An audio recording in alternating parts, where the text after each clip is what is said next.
So you submitted your express entry profile and it came back saying your profile is ineligible. I know how confusing and disheartening that can be, especially since IRCC doesn't explain why it's ineligible. You're not alone. Lots of people have ineligible profiles, and even my profile was ineligible the first 2 times I submitted it. But don't worry, today I'm going to go through 5 reasons why your express entry profile is ineligible, and most importantly, how to fix it. And stick with me to the end, because I'm going to cover a bonus reason that could not just impact your eligibility, but your overall express entry score.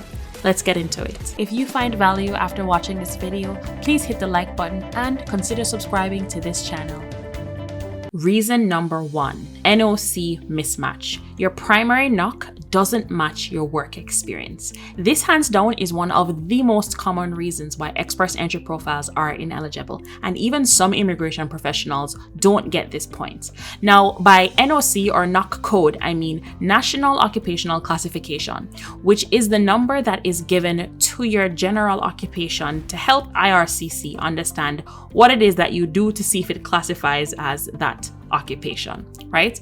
So the knock code in your primary occupation section must match your work history section by showing at least 1 year full-time or the equivalent in part-time work experience. So now here's where a lot of people mess it up most of the time. So let's go to a live example. Let us say in your home country, you were a marketing coordinator for 2 to 3 years. And then you came to Canada and you're now working as an event planner, which has a different knock code compared to the marketing coordinator. Because you're trying to qualify for Canadian Experience class and you know that you have 1 year experience as a federal skilled worker, when you go into your profile, you put the knock of the event planner job that you are currently working now in Canada. But if you check the work history, you started that event planner job in October of 2024, which means that you don't yet have 1 year experience in this knock. And so therefore, the system is going to read this profile and flag you as ineligible because you do not have 1 year experience in your primary knock. Here is how to fix this. What you need to do, since you are not yet Canadian Experience class because you don't have 1 year in this, what you need to do is to take this knock and make this knock be the knock that you're putting in your primary occupation section. So in this section, instead of having your current knock, because what it's asking you for is how do you want immigration to base this application? How do you want them to assess you? So your primary knock, you are going to put the knock code of the job that's based on your work history you have at least 1 year experience in, which is the occupation that you worked at in your home country, which is 11202. And you're going to say that that is the knock that you want them to base this profile on. Later on, once your profile is accepted into the pool, once you gain this 1 year experience in Canada, one, it will automatically update and say, okay, you are now a Canadian Experience class. But if you want to go in and change your primary occupation, you can always go in and change that. Make sure that when you're updating your primary knock code, you're also updating the date you became qualified for this occupation. So if you had a degree in your home country that you graduated from back in 2020, 2019, make sure that you're putting that's the date that you became eligible, to make sure that the information that you're putting is accurate and that the timeline works out for you. I hope reason number 1 is clear to you, and if it is, drop a thumbs up in the comments section below. Reason number 2, your express entry profile may be ineligible is because you do not meet the 67 minimum points as a federal skilled worker. Now, the federal skilled worker program uses a grid of maximum 100 points to determine your eligibility as a FSW, which is federal skilled worker. Now, this 67 points has nothing to do with your CRS score, and it is a completely separate ranking system. This is before your CRS score even comes into the picture. So they assess you based on your language, education, skilled work experience, age, arranged employment in Canada, and your adaptability. Like I said, this is very different from CRS score, and this is a score of a maximum out of 100. And if you have less than 67 points, your profile will come back as ineligible. Now, this one is not an easy or quick fix, but it is fixable. The first thing you want to do is figure out how many points you have. So go through this whole thing.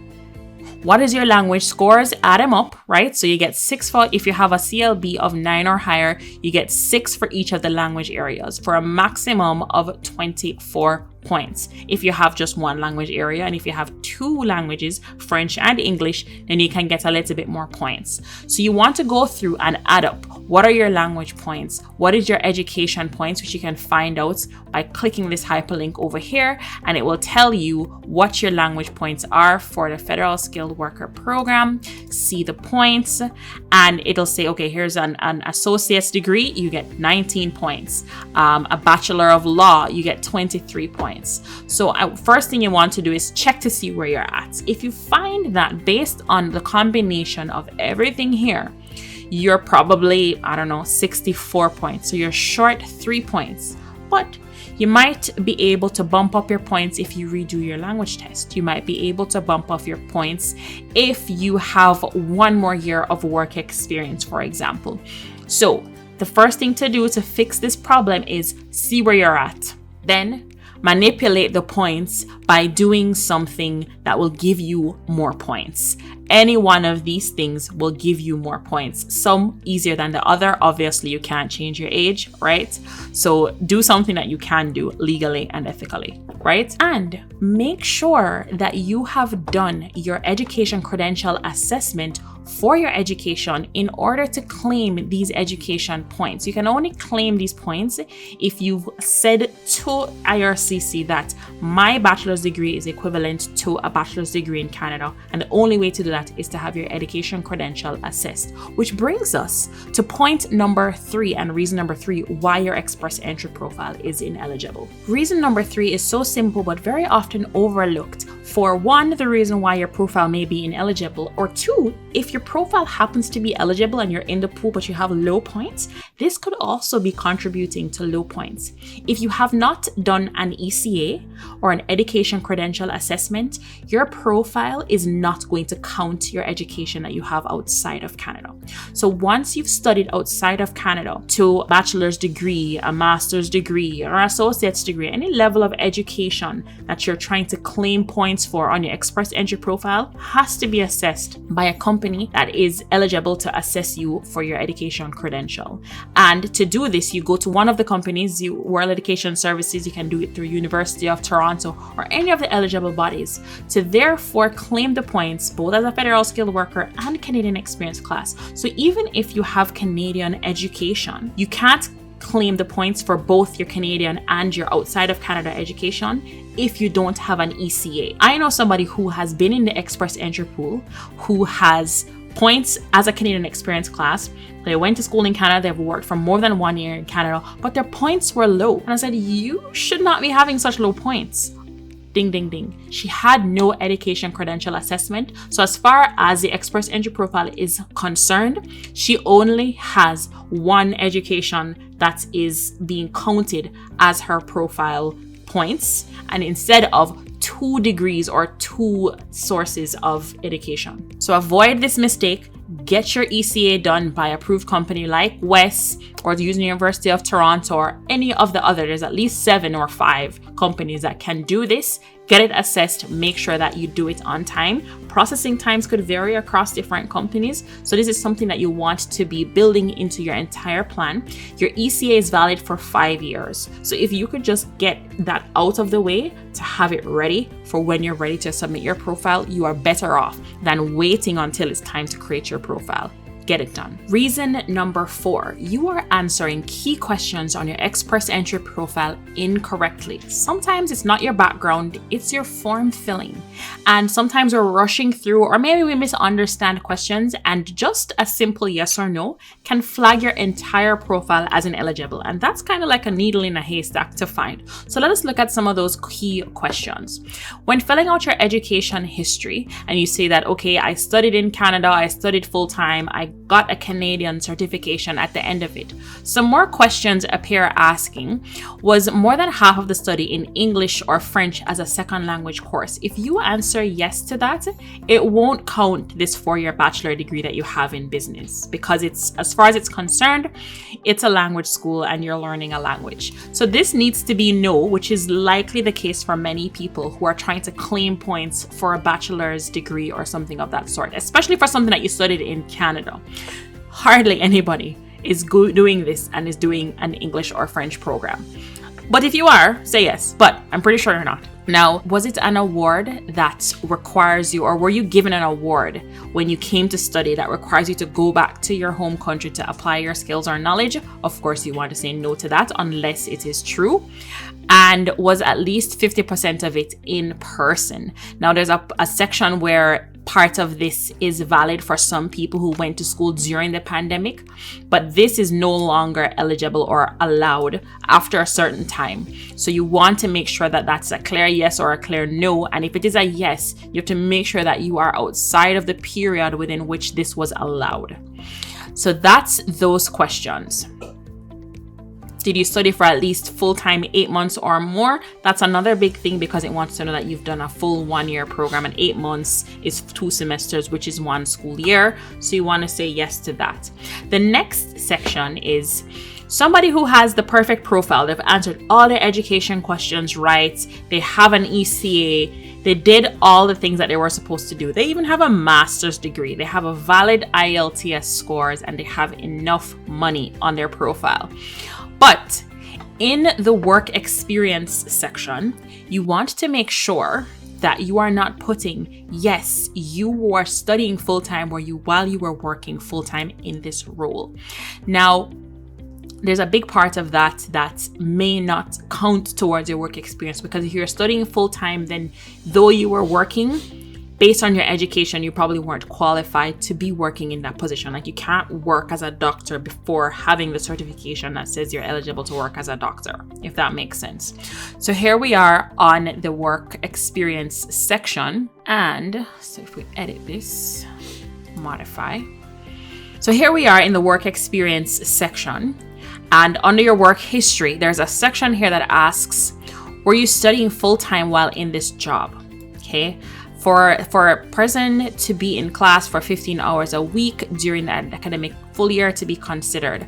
Now, this includes any period that you were training or studying in that program. Now, obviously, if you're trying to count this, especially if you were in Canada, right? This answer is going to be no if this is you claiming experience after you worked in Canada. But also, if you are doing, say for instance, you worked part-time while you were in school, and when you finished school, you worked full-time in that same position. What you want to be doing is entering those 2 experiences as separate line items on your work history.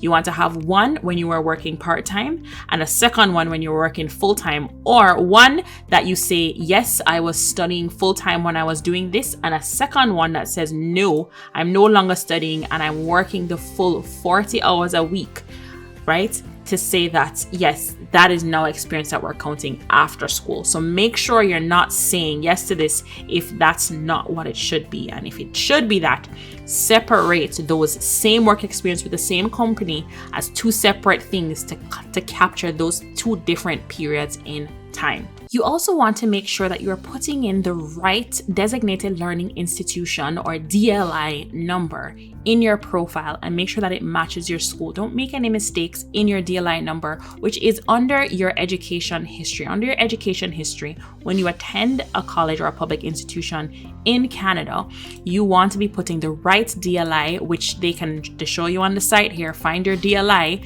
and over here, make sure that you're exactly copying and pasting the DLI of the school school that you went to and you're not making any mistakes in this section. This is why it is so important to slow down, double check, triple check, and have a second pair of eyes on your Express Entry profile just to make sure that you're putting in the information correctly so you don't get flagged as ineligible for something that wasn't accurate information on your profile. Reason number 5, you're just not eligible yet. And yes, you heard that right. And no, you don't need to be sad about it. Sometimes you don't have the right ingredients or the perfect recipe for Canada to consider you as most likely to succeed in Canada, especially if they're looking for a certain set of people or certain people in a certain occupation. So you may not be eligible yet, but it doesn't mean that because you're not eligible now, you won't be eligible in the future.